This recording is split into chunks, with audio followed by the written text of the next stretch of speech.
रात पूरी तरह गहरा चुकी थी। कमरे में नीले बल्ब की धीमी रोशनी फैली हुई थी और कूलर की आवाज ने माहौल को एक रहस्यमय सन्नाटे में लपेट रखा था। गहरी नींद में डूबी स्वप्निल को एक अजीब सा एहसास हुआ। उसने धीरे से आंखें खोली और सामने दीवार पर लगी घड़ी की ओर देखा। रात के 2 बज रहे थे। एक लंबी सांस लेते हुए उसने करवट बदली। अभी सुबह होने में बहुत समय था। आज का पूरा दिन काम करते करते वो थक चुकी थी और अब बस आराम करना चाहती थी। अपने लंबे बालों को हाथ से पीछे करते हुए उसने हल्का सा कंबल ओढ़ लिया और पलकें मूंदते ही दोबारा नींद में चली गई। कमरे के बाहर रात का अंधेरा पूरी तरह छाया हुआ था और चारों तरफ सन्नाटा पसरा था। तभी दरवाजे की एक हल्की सी चरमराहट ने उस सन्नाटे को चीर दिया। स्वप्निल को यूं महसूस हुआ जैसे उसके कमरे का दरवाजा किसी ने खोल दिया हो। वह नींद में थी, लेकिन फिर भी किसी अनजाने डर से उसने धीरे से आंखें खोली। वहां कोई नहीं था। खुद को दिलासा देती हुई उसने फिर करवट ली और चादर को कसकर पकड़ लिया। लेकिन तभी उसे महसूस हुआ कि उसके बिस्तर के पास कुछ हलचल हुई है।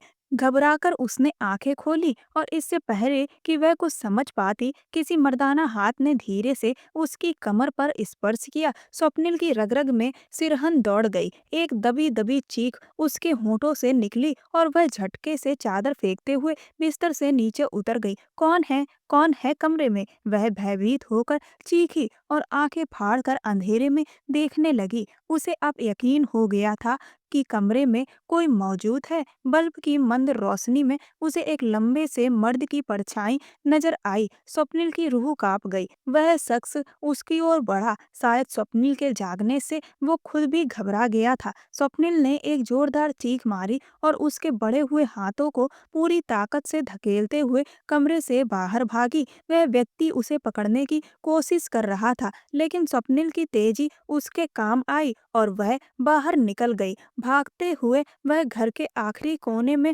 बने स्टोर रूम तक पहुंची और कांपते हाथों से दरवाजा बंद करके कुंडी लगा दी। कबाड़ और धूल से भरे इस कमरे में दरवाजे के पास जमीन पर बैठते ही वह फूट फूट कर रोने लगी। दुपट्टा उतरे होने का उसे होश भी नहीं था। बाल बिखरे हुए थे। गले के 2 बटन खुले हुए थे, जिससे साफ जाहिर हो रहा था कि वह किस घबराहट में भागी थी। वो बेहद बेबस हो चुकी थी। दोनों हाथों में चेहरा छुपाए वह रोए जा रही थी। उसके मन में बस एक ही नाम बार बार गूंज रहा था। ये सब तुम्हारी वजह से हुआ है राजीव। इसके जिम्मेदार सिर्फ तुम हो। तुमने मुझे दलदल में धकेल दिया। वो खुद को समेटना चाहती थी, लेकिन उसे पता था वह अब कहीं नहीं छुप सकती। अभी नहीं तो कुछ घंटे बाद उसे इस स्टोर रूम से बाहर तो निकलना ही होगा। तभी उसे बाहर किसी के भारी कदमों की आहट सुनाई दी। वो स्टोर रूम की ओर आ रहे थे। वह भय के मारे जड़ हो गई। कदमों की आवाज स्टोर रूम के दरवाजे तक आई और रुक गई। फिर एक हल्की खड़खड़ाहट हुई, जैसे कोई दरवाजा खोलने की कोशिश कर रहा हो। स्वप्निल पूरी तरह कांप उठी। उसने होठों पर हाथ रखकर अपनी घुटी हुई चीख को दबाया। बाहर खड़े व्यक्ति को शायद समझ आ गया कि दरवाजा अंदर से बंद है। थोड़ी कोशिश के बाद उसने हाथ पीछे खींच लिया और फिर उसकी वही भारी आवाज सुनाई दी। आज तो बच गई है, अगली बार नहीं छोड़ूंगा। अगली बार पूरा इंतजाम करके आऊंगा। और यह कहते हुए वह शख्स ठहाका लगाते हुए वापस मुड़ गया। स्वप्निल ने सिसकते हुए लबों से हाथ हटाया। उसकी आंख आंसुओं से भीगी थी। उसे अपनी कमर पर उस खुरदरे हाथ का एहसास फिर से याद आया और एक झुरझुरी उसके शरीर में दौड़ गई। तुमने मुझे बेबस बना दिया राजीव,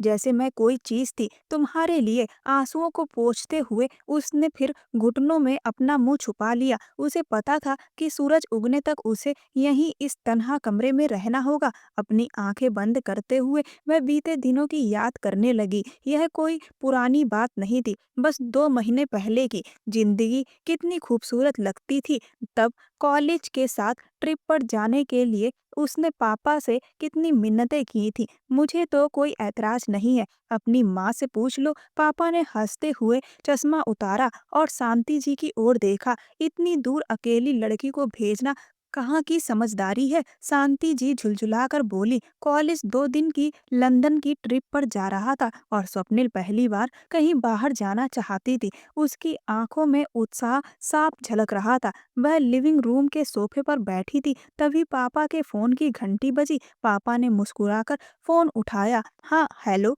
बाकी सब ठीक है, बस हमारी स्वप्निल जिद कर रही है ट्रिप जाने की। मैं और शांति तो बिल्कुल मना कर चुके हैं। स्वप्निल को एक पल में समझ आ गया कि वह किससे बात कर रहे हैं। राजीव से। अच्छा चलो, अगर तुम कह रहे हो तो जाने देते हैं, पापा ने मुस्कुराकर कहा। स्वप्निल के चेहरे पर मुस्कान तैर गई, जिसे उसने छुपा लिया। उसे पता था पापा राजीव की बात कभी नहीं टालते। ट्रिप की इजाजत मिल गई थी। जल्दी जल्दी स्वप्निल ने अपना पासपोर्ट बनवा लिया था और स्वप्निल को लगा कि यह उसकी जिंदगी के सबसे खूबसूरत दिन होंगे। लेकिन जब वह ट्रिप से लौटकर घर पहुंची तो किस्मत ने ऐसी करवट ली कि उसके पांव तले जमीन खिसक गई। घर पहुंचने से ठीक आधा घंटा पहले शांति जी और बाबूलाल जी का कार एक्सीडेंट हुआ था। दोनों अस्पताल में जिंदगी और मौत की लड़ाई लड़ रहे थे। स्वप्निल तो बस ट्रिप की खुशियां साझा करने आई थी, पर किस्मत ने उसकी झोली में दुख डाल दिया था। सिर्फ 1 घंटे बाद दोनों की लाशें घर पहुंच चुकी थी। वो सुन्न खड़ी थी, उसकी आंखें सामने टिकी थी जहां पापा और अम्मा की डेड बॉडी रखी हुई थी। रिश्तेदार इकट्ठा होने लगे। उसकी मौसी गले लगाकर बोली, मेरी बच्ची यूं चुप रहना ठीक नहीं है। लेकिन स्वप्निल बस एकटक सामने देखे जा रही थी। उसके जीवन की हंसी हमेशा के लिए छिन चुकी थी। किसी ने उसके सिर पर आकर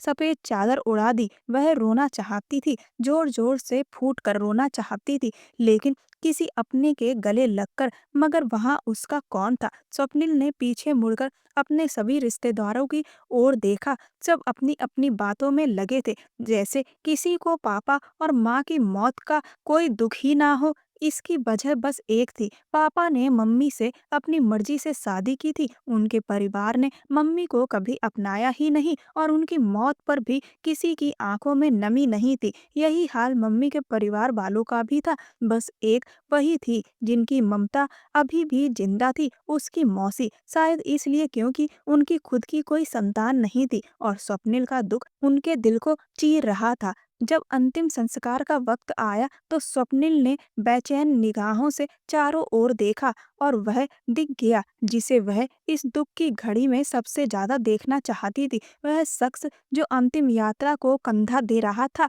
वही था राजीव, उसके पापा के दोस्त का बेटा। और बचपन से उसका नाम उसी के साथ जुड़ा हुआ था। परिवार ने उसकी राजीव से बचपन में ही शादी कर दी थी, पर स्वप्निल के पापा ने कहा था वो विदाई तब करेंगे जब उसकी पढ़ाई पूरी हो जाएगी और वो बड़ी और समझदार हो जाएगी। और स्वप्निल ने भी अपने दिल में राजीव के लिए ही सपनों का संसार सजा रखा था। उसे पूरा विश्वास था कि वह इस दुख में उसे अकेला नहीं छोड़ेगा। वह जो कभी सामने से बात नहीं करता था, इस दुख की घड़ी में जरूर आएगा, उसे संभालेगा, उसका सहारा बनेगा। लेकिन स्वप्निल की यह सोच गलत साबित हुई। राजीव ने अंतिम यात्रा को तो कंधा दिया था, लेकिन एक बार भी उसकी ओर देखने की कोशिश नहीं की। वह बिना एक शब्द बोले, बिना एक नजर डाले निकल गया। स्वप्निल ने दोनों हाथों से अपना चेहरा ढांप लिया और वहीं फूट फूट कर रोने लगी। अब उसे समझ आ गया था, यह दुख भी उसे अकेले ही झेलना है, कोई साथ नहीं देगा। रिश्तेदार 2 दिन तक घर में रहे, रस्में पूरी हुई, फिर एक एक करके सब चले गए। पापा सरकारी नौकरी में थे और घर सरकार की तरफ से आवंटित था। उनकी मौत के तुरंत बाद ही सरकारी आदेश आ गया कि घर को खाली करना होगा। अब पहली बार स्वप्निल को पापा और माँ की मौत के अलावा भी किसी और की चिंता ने घेर लिया।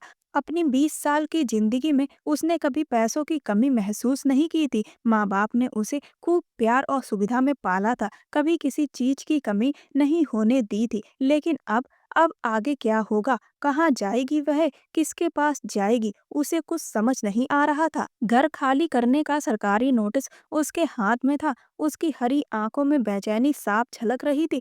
अब मैं कहाँ जाऊंगी? इस घर में वह अकेली तो नहीं रह सकती थी। माथे को दबाते हुए वह चिंता में डूबी सोच रही थी। तभी मौसी कमला जी अंदर आईं और उनके साथ स्वप्निल की एक बुआ भी थी। आज एहसान जताने के लिए वो भी शोक व्यक्त करने आ गई थी। अब इस लड़की का क्या करना है? जवान उम्र की लड़की इस घर में अकेली तो नहीं रह सकती। भैया ने भी इसे कितनी आज़ादी और ऐश में पाला था। सुना है ट्रिप पर भी भेजा था, जबकि हमारे घर की लड़कियां तो बाजार भी पुरुषों के साथ नहीं जाती। बुआ ने नाक चढ़ाते हुए तंज कसा। स्वप्निल चुपचाप सिर झुकाए बैठी रही। अरे करना क्या है, अनाथ बच्ची है, मैं इसे अपने साथ ले जाऊंगी। चाहे तुम लोगों को शांति की बेटी से कोई लगाव ना हो, मगर मुझे है, मेरे घर रहकर यह सुरक्षित रहेगी, मौसी ने दृढ़ता से कहा। स्वप्निल ने असहज होकर सिर उठाया। बुआ मौसी की बात से संतुष्ट लग रही थी, लेकिन स्वप्निल का मन भारी हो गया था।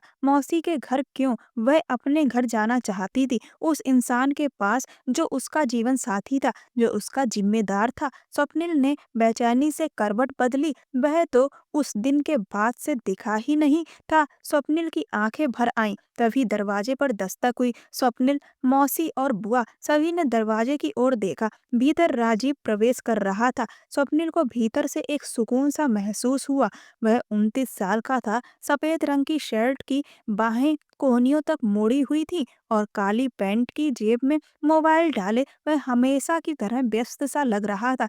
इतने बड़े व्यापार को अकेले संभालना आसान काम नहीं था, और 29 की उम्र में ही उसका कारोबार कई शहरों में फैल चुका था। यह सब उसकी कठिन मेहनत और बुद्धिमत्ता का नतीजा था। वही बुद्धिमत्ता जो उसकी सुनहरी आंखों में झलकती थी।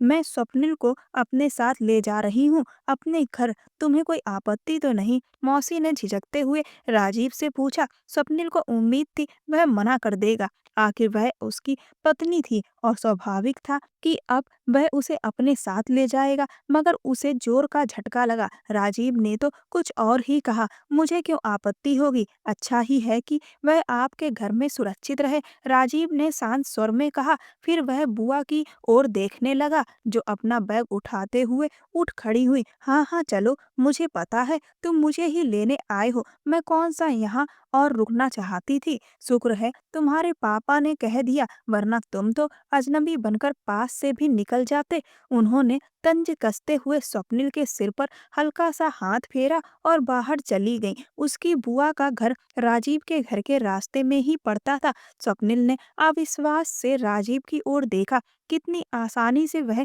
उससे पीछा छुड़ा रहा था। राजीव जूते से कालीन कुरेदते हुए खड़ा हुआ। उसके चेहरे पर गंभीरता छाई हुई थी। स्वप्निल ने रुख मोड़ लिया। घर को ताला लगवा दीजिए, बाकी की औपचारिकताएं मैं निपटा दूंगा, वह नपे तुले लहजे में कहता बाहर चला गया। स्वप्निल ने आंखें बंद कर लीं। चेहरे की रंगत फीकी पड़ गई थी। उसे विश्वास नहीं हो रहा था कि यह वही व्यक्ति है जिसने उससे इस तरह मुंह मोड़ लिया, जैसे वह कोई फालतू चीज हो। चलो स्वप्निल, देर हो रही है, मौसी ने आवाज दी। बाहर मौसा मनोज जी अपनी पुरानी कार में हॉर्न पर हॉर्न दिए जा रहे थे।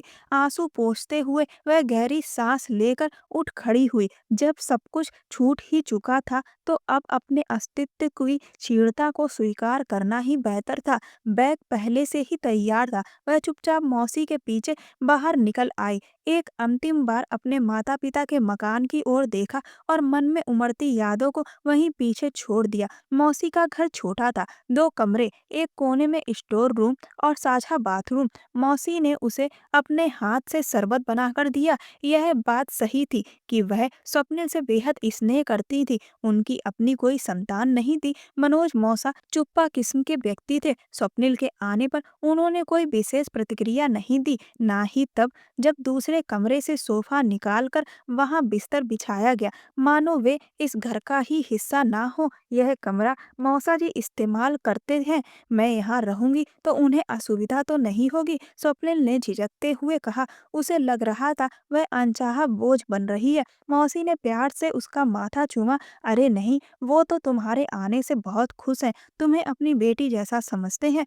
परेशान मत हो। स्वप्निल उनकी बात पर थोड़ा आश्वस्त हुई। कॉलेज तो बिना परीक्षा दिए छूट गया था और अब उसे यकीन था दोबारा कॉलेज जाना मुमकिन नहीं होगा। मौसा जी की छोटी सी दुकान से मुश्किल से घर का खर्च चलता था। स्वप्निल को मौसी के घर आए 1 सप्ताह हो चुका था जब वह रसोई में खाना बना रही थी। दोनों गैस चूल्हे एक साथ जल रहे थे और वह पूरी तरह उलझी हुई थी। एक चूल्हे से सब्जी वाला भारी भगोना उठाकर उसने साइड में रखा। ढक्कन हटाकर वह मसाले का स्वाद चख रही थी। तभी उसे अपने पीछे रसोई में मनोज मौसा के कदमों की आहट सुनाई दी। उसने मन में सोचा शायद पानी पीने आए होंगे। वह मसाला जुबान पर रखकर नमक और मिर्च चख रही थी। तभी उसे महसूस हुआ कि उसका दुपट्टा धीरे धीरे गर्दन से खिसक रहा है। लेकिन इससे पहले कि वह पलट पाती, अचानक मनोज मौसा की घबराई हुई आवाज आई, अरे स्वप्निल, तुम्हारा दुपट्टा जल रहा है, पीछे देखो।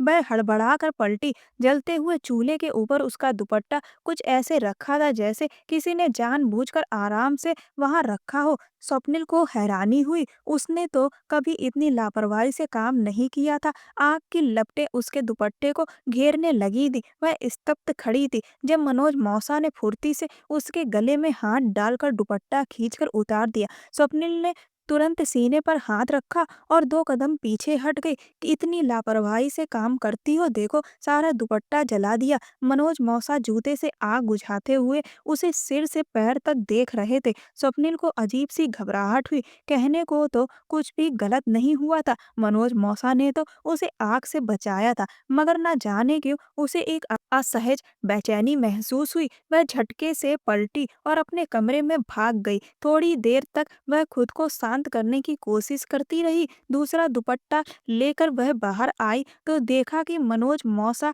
घर में कहीं नहीं थे। शायद मेरा वहम होगा, उसने खुद को समझाया। जलता हुआ दुपट्टा था, अगर वो ना हटाते तो और क्या करते। स्वप्निल ने खुद को संभाला। रसोई में थोड़ा बहुत ही काम बचा था जिसे वह जल्दी जल्दी निपटाकर अपने कमरे में लौट गई। लेकिन एक अजीब सी बेचैनी उसके पूरे अस्तित्व को घेरे हुए थी। यह 2 दिन पहले की बात थी। अचानक एक दोपहर मौसी की तबीयत बहुत बिगड़ गई। उनका ब्लड प्रेशर बहुत नीचे गिर गया था। उस समय मनोज मौसा ही घर पर थे।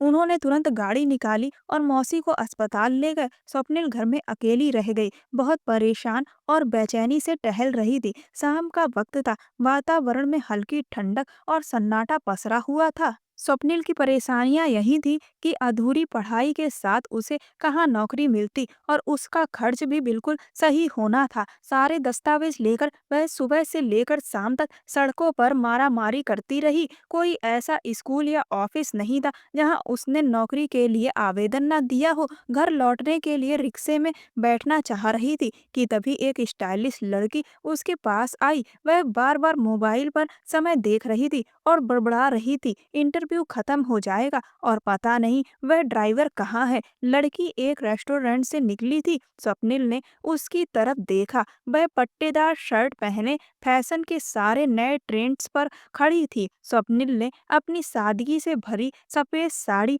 और सलीके से सर पर ओढ़े दुपट्टे पर नजर डाली। उसकी बड़ी बड़ी थकी थकी आंखें उसकी बेचैनी बयां कर रही थी। तभी लड़की के सामने एक कार रुकी। उसने एक बार पता कंफर्म किया। यह शहर की एक बड़ी कंपनी का पता था। स्वप्निल ने सोचा अगर वहां नौकरी मिल सके तो क्यों ना एक आखिरी कोशिश कर ली जाए। रिक्शे वाले को रुकने का इशारा किया और रिक्शे में बैठकर उस ऑफिस के सामने पहुंची। आसमान पर धुंधलाहट छाने लगी थी।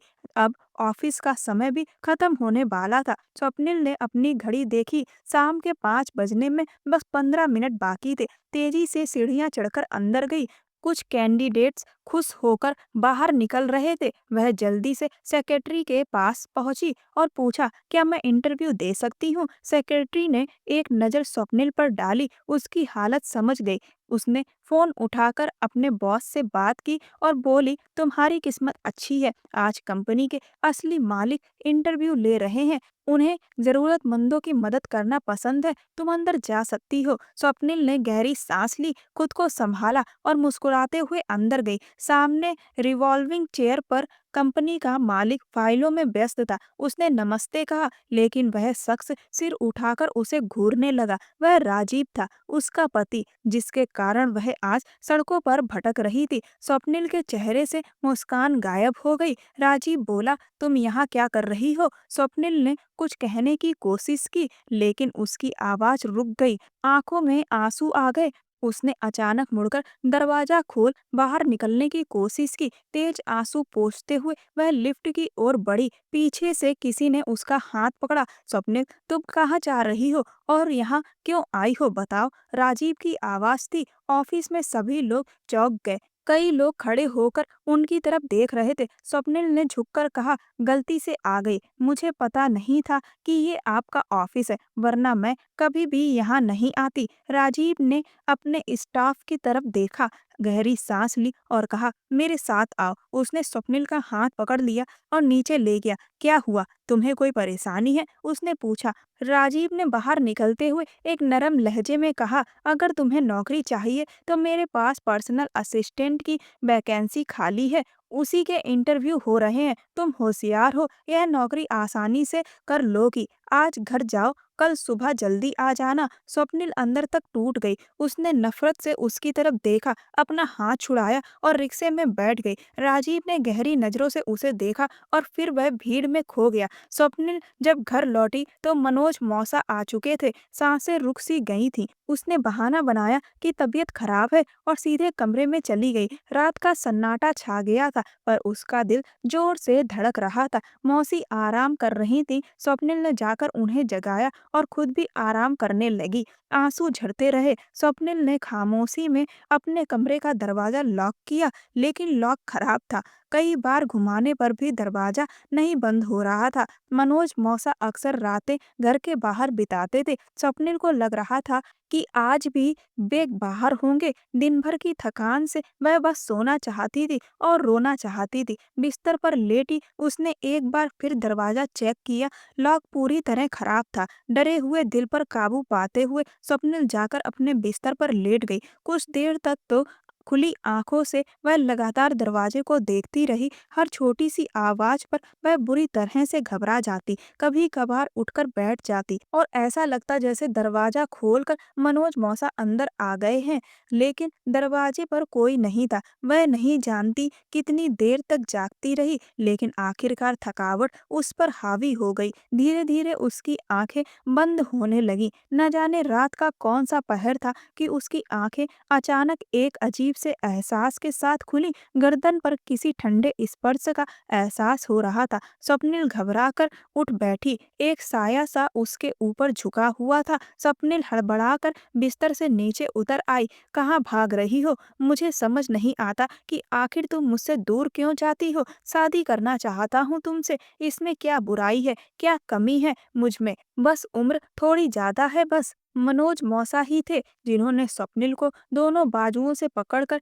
अपने सामने खड़ा कर लिया था। नाइट बल्ब की मध्यम रोशनी में स्वप्निल उनके चेहरे पर फैली दरिंदगी साफ देख सकती थी। स्वप्निल का रंग उड़ गया। मुझे छोड़ दो, मेरी शादी हो चुकी है। स्वप्निल के होठों से टूट फूट कर निकला यह जवाब। मनोज ने जोरदार हंसी भरी, शादी? वो जिसे तुम जानती नहीं, वो कितना अमीर है। वो तुम जैसी लड़कियों को मुंह भी नहीं लगाता होगा और तुम उसके नाम पर बैठी हो। तुमसे शादी तो सिर्फ मेरी होगी। मनोज ने झपट कर उसकी गर्दन को अपने दोनों हाथों में दबोचना चाहा। स्वप्निल ने पूरी ताकत से उसे पीछे धकेल दिया। दबोचने की कोशिश में उसके नाखून स्वप्निल की गर्दन पर रगड़ खा गए और एक सिसकी उसके होंठों से निकली। मनोज के नीचे गिरते ही वह तेजी से कमरे से बाहर निकल गई और स्वप्निल फिर स्टोर रूम में बैठकर बच्चों की तरह फूट फूट कर रो पड़ी। उसने मन बना लिया था कि वह राजीव की नौकरी स्वीकार कर लेगी।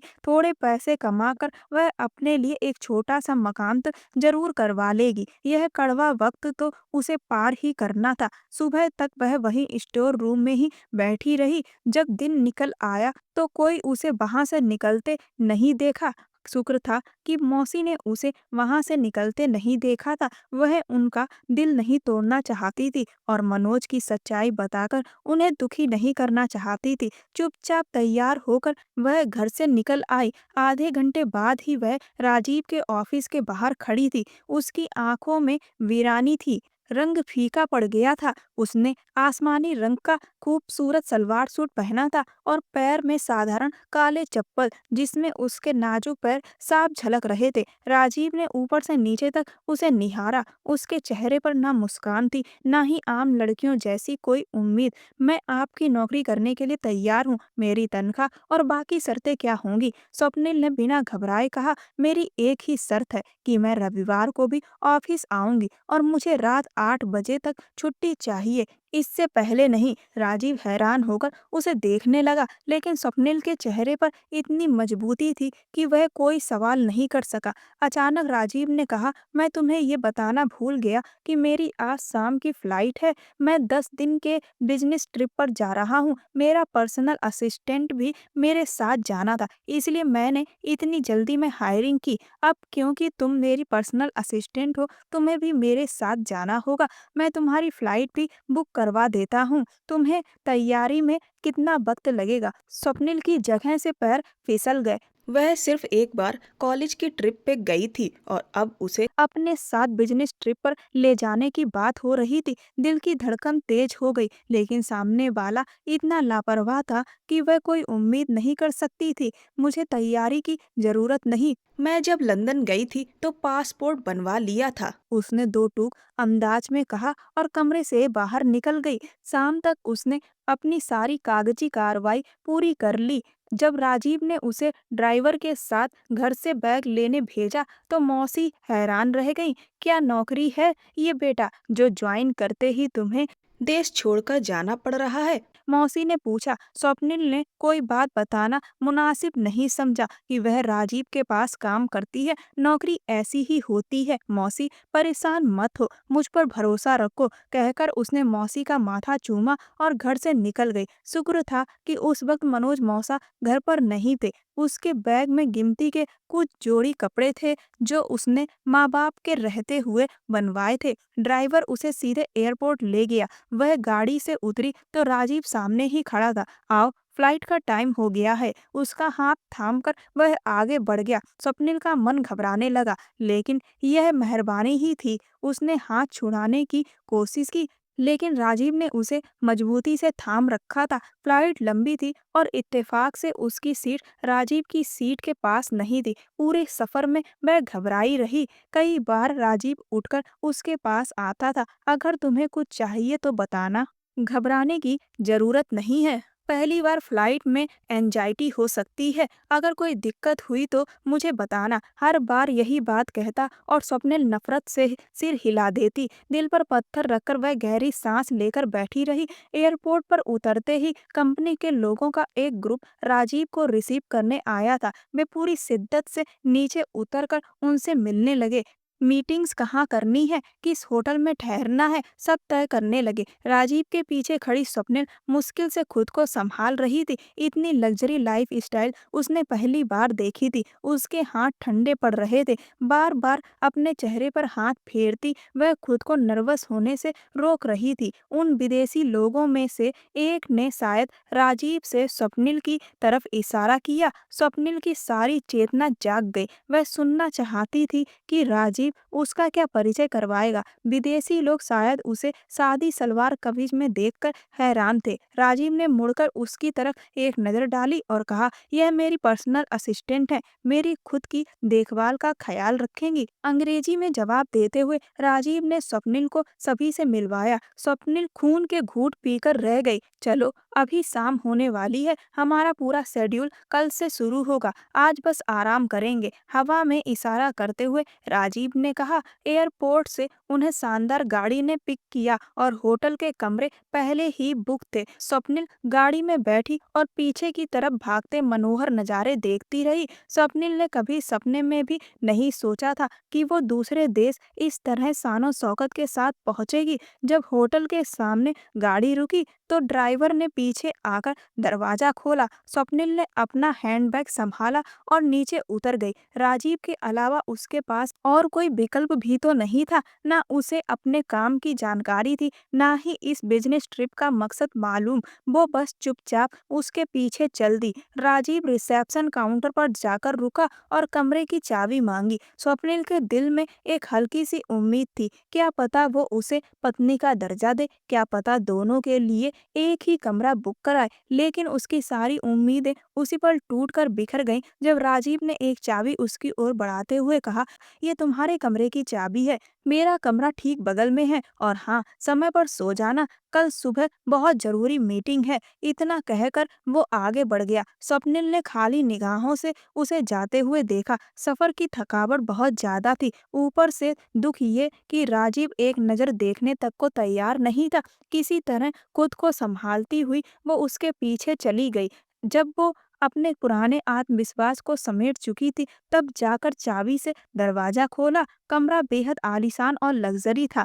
जिंदगी में पहली बार ऐसा कमरा देखा था। बड़ी खिड़की से बाहर का दृश्य साफ दिख रहा था। कपड़े बदलकर जैसे ही वो बाथरूम से बाहर आई, रूम सर्विस वाला खाना दे गया। स्वप्निल ने चुपचाप खाना खाया और फिर बिस्तर के किनारे टेक लगाकर बैठ गई। उसने सादा सा स्लीपिंग ड्रेस पहन रखा था और उसके लंबे बाल खुले हुए थे। आंखों में आंसू थे, होंठ बार बार दबा रही थी। कब नींद आ गई उसे खुद भी पता नहीं चला। शायद कुछ ही देर गुजरी थी कि अचानक दरवाजे पर दस्तक हुई। पहली बार की दस्तक तो स्वप्निल ने नजरअंदाज कर दी, लेकिन जब दूसरी और तीसरी बार फिर से दस्तक हुई तो वो घबरा गई और उठ बैठी। डरते डरते दरवाजा खोला तो सामने राजीव खड़ा था। उसने लंबा सा कोट पहन रखा था और सिर पर टोपी भी थी। वो पूरी तरह बाहर जाने के लिए तैयार था। अरे ये क्या, तुम इटली आई हो और ऐसे ही सो गई? घूमने नहीं चलना है क्या? उसके चेहरे पर हल्की मुस्कुराहट थी। स्वप्निल ने हैरानी से उसे देखा और कहा, अपनी पर्सनल असिस्टेंट को घुमाने कौन लाता है? मीटिंग तो सुबह है ना। राजीव थोड़ी देर उसे देखता रहा, फिर हंस दिया। अच्छा चलो ये पहन लो। उसने एक ओवरकोट उसकी ओर बढ़ाया। स्वप्निल ने देखा एक सुंदर महिला ओवरकोट था। वो हैरान रह गई कि राजीव ये सब तैयारी करके आया था। धीरे धीरे उसने ओवरकोट पहना और टोपी भी सिर पर रख ली। राजीव बोला, मुझे पता था कि तुम्हें सफर का अनुभव नहीं है और तुम पहली बार इटली आई हो। तुम्हें नहीं पता कि यहाँ का मौसम कैसा होता है। चाहो तो अपना बैग यहीं रख दो, तुम्हारे इस्तेमाल की सारी चीजें मैं लेकर आया हूँ। स्वप्निल उसकी बातें सुनकर बस देखती रही और फिर उनके साथ कमरे से बाहर निकल गई। होटल की लंबी लॉबी पार करके जब वो बाहर पहुंचे तो स्वप्निल हैरान रह गई। उसने ऊपर आसमान की ओर देखा, छोटी छोटी रुई जैसी बर्फ गिर रही थी। ये तो बर्फबारी है। स्वप्निल के होठों से अनजाने में ही निकला, हाँ बर्फबारी, पहली बार देख रही हो क्या?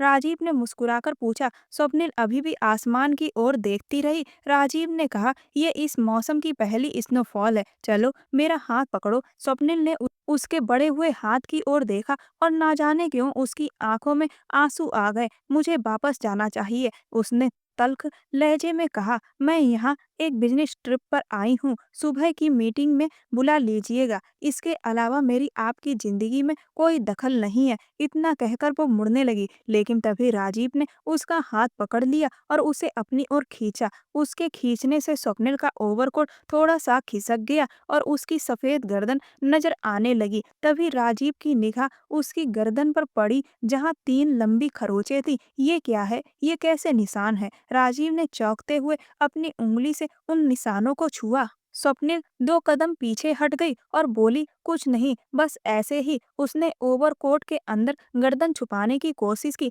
लेकिन राजीव की आंखों में गुस्से और चिंता की झलक साफ थी। नहीं, ऐसे कैसे? साफ दिख रहा है कि किसी ने तुम्हारी गर्दन पकड़ने की कोशिश की थी। किसने किया ये? राजीव ने स्वप्निल का हाथ थामते हुए दोबारा उन निशानों को ध्यान से देखा था। स्वप्निल की आंखों में आंसू उतर आए। मैं कह रही हूँ ना कि छोड़ दीजिए, कुछ नहीं है। उसने अपने आंसुओं को रोकते हुए कहा। वह जीवन के सबसे कठिन दौर से गुजर रही थी। वह राजीव के सामने कमजोर नहीं पड़ना चाहती थी, लेकिन इससे पहले कि वह पीछे हटती, राजीव ने उसे दोनों बाहों से पकड़कर अपने सामने खड़ा कर लिया। स्वप्निल का साहस टूट गया। वह कई महीनों से अकेले लड़ते लड़ते थक चुकी थी। अचानक वह फूट फूट कर रो पड़ी, जैसे उसने राजीव के सामने हथियार डाल दिए हों। राजीव के चेहरे पर उसे रोते देखकर हैरानी थी और उसने बहुत नरमी से स्वप्निल को अपने सीने से लगा लिया। क्यों रो रही हो स्वप्निल? क्यों मुझे तड़पा रही हो? कृपया बताओ ना, हुआ क्या है? उसका स्वर अंत में कांपने लगा। आपको क्या फर्क पड़ता है कि कोई मेरे साथ कैसा बर्ताव करे? ये मनोज मौसा ने किया है, और भी बहुत कुछ कर चुके हैं लोग और करना चाहते हैं, और ये सब सिर्फ इसलिए हुआ क्योंकि आपने मुझे बेसहारा छोड़ दिया था। क्या आपको याद नहीं कि मैं आपकी पत्नी हूँ? आपने मुझसे विवाह किया था, चाहे बचपन में ही सही, लेकिन एक रिश्ता तो है हमारे बीच। अगर आपको ये रिश्ता निभाना नहीं था तो खत्म कर दीजिए, तलाक दे दीजिए मुझे, ताकि मैं चैन से मर तो सकूं।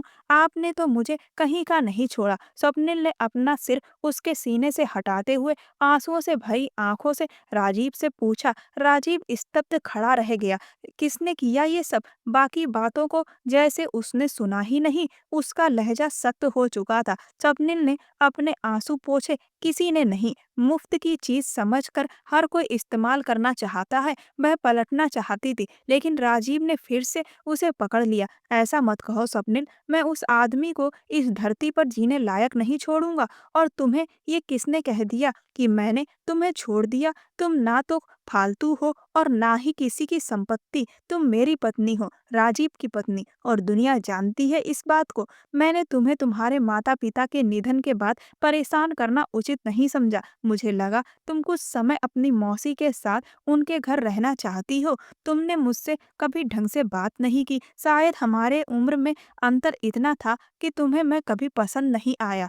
तुम सिर्फ 20 साल की हो और मैं तुमसे 10 साल बड़ा। तुम बेहद खूबसूरत हो और लोग कहते हैं मैं भी हूँ, लेकिन तुम्हारे सामने मैं खुद को कुछ नहीं समझता। इसीलिए मैंने कभी तुम्हारे पास आने की कोशिश नहीं की। मैं चाहता था कि तुम पढ़ाई पूरी कर लो, मौसी के साथ रहकर अपने माँ बाप के जाने के गम से बाहर आ जाओ। फिर मैं ढंग से हमारी शादी का रिसेप्शन फंक्शन करवाऊंगा। तुम्हें तो ये भी नहीं पता कि मैंने रिसेप्शन के लिए हॉल तक बुक करवा लिया था। मेरे माँ बाप तो नहीं रहे, इसीलिए मुझे ही सब करना था। मैं खुद आया भी था, और तुम्हारे यही मनोज मौसा ने मुझे घर से भगा दिया था। उन्होंने कहा कि स्वप्निल अभी जाना नहीं चाहती, और मुझे लगा कि शायद वो ठीक कह रहे हैं, लेकिन आज समझ में आया कि उनकी नीयत क्या थी। राजीव के स्वर में अब सख्ती थी। स्वप्निल ने अविश्वास से उसकी ओर देखा। क्या सच में ऐसा है? वह जैसे खुद से बुदबुदाई। राजीव ने मुस्कुराकर उसकी आंखों में देखा।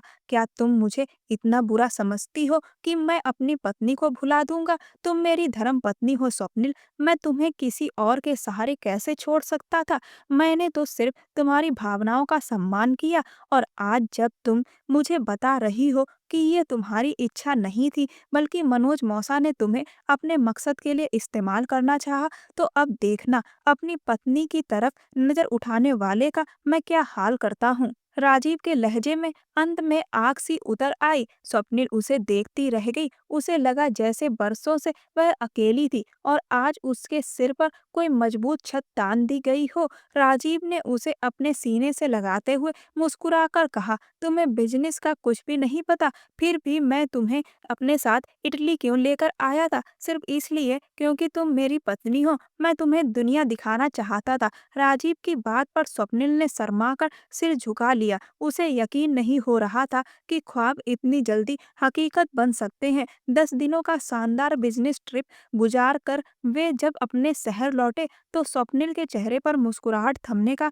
नाम नहीं ले रही थी। एयरपोर्ट से उतरते ही उसका हाथ थामे राजीव सीधा मौसी के घर चला गया। मनोज मौसा सामने बैठे चाय पी रहे थे। अंदर दाखिल होते ही राजीव उन पर टूट पड़ा, मार मार कर उनका चेहरा लहूलुहान कर दिया और गरजते हुए बोला, आज के बाद अगर मेरी पत्नी की तरफ नजर भी उठाई तो आंखें निकाल लूंगा। तुझे छोड़ रहा हूँ सिर्फ इसलिए कि तू इस औरत का पति है और ये औरत मेरी पत्नी की रिश्तेदार है। मैं स्वप्निल को लेकर जा रहा हूँ और आज से वह मेरे ही घर में रहेगी। कल शाम हमारी शादी की रिसेप्शन है, अगर आप आना चाहें तो अकेले आइएगा। राजीव ने मुश्किल से अपने गुस्से को संभालते हुए मौसी से कहा। मौसी ने स्वप्निल को गले लगाकर ढेरों आशीर्वाद दिए और रोते हुए कहा, मुझे पहले से शक था लेकिन आज यकीन हो गया। मुझे माफ कर देना। स्वप्निल ने दुखी नजरों से उन्हें देखा और कहा, अगर आप उन्हें छोड़ना चाहें तो मेरे साथ चल सकती हैं। उसने उन्हें एक रास्ता दिखा दिया था, अब निर्णय उनका था। राजीव का हाथ थाम कर स्वप्निल जब घर से बाहर निकली तो उसके होठों पर एक सुकून भरी मुस्कान थी। चलिए अपने घर। राजीव ने उसकी ओर देखा तो वह आत्मविश्वास से मुस्कुराते हुए उसकी गाड़ी में बैठ गई। राजीव ने ड्राइविंग सीट संभाली और गाड़ी अपने घर की ओर मोड़ दी। अगले दिन राजीव और स्वप्निल की शादी का रिसेप्शन हुआ। राजीव की शादी बचपन में हुई थी, इसीलिए राजीव ने कोर्ट में जाकर फिर से स्वप्निल से शादी की, जिससे उनकी शादी कानूनी रूप से भी मजबूत हो जाए। स्वप्निल की मौसी कुछ महीनों बाद मनोज मौसा को तलाक देकर स्वप्निल के पास चली आई। स्वप्निल अब प्रेग्नेंट है। उसकी मौसी और राजीव उसका बहुत ख्याल रखते हैं। स्वप्निल अब राजीव के साथ खुशहाल प्यार भरी जिंदगी जी रही है। राजीव के तौर पे उसे एक सच्चा प्यार करने वाला जीवन साथी मिला है। दोस्तों, सच्चे प्यार में रंग, रूप, उम्र, जाति, धर्म के कोई मायने नहीं होते। जिससे प्रेम होता है वही बेहतर जीवन साथी होता है। आपको राजीव और स्वप्निल की जिंदगी के बारे में क्या कहना है? हमें कमेंट सेक्शन में बताएं। आपकी राय हमारे लिए महत्वपूर्ण है। कहानी पसंद आई हो तो चैनल को सब्सक्राइब कर वीडियो को लाइक कर दें और वीडियो को ज़्यादा से ज़्यादा शेयर करें। धन्यवाद।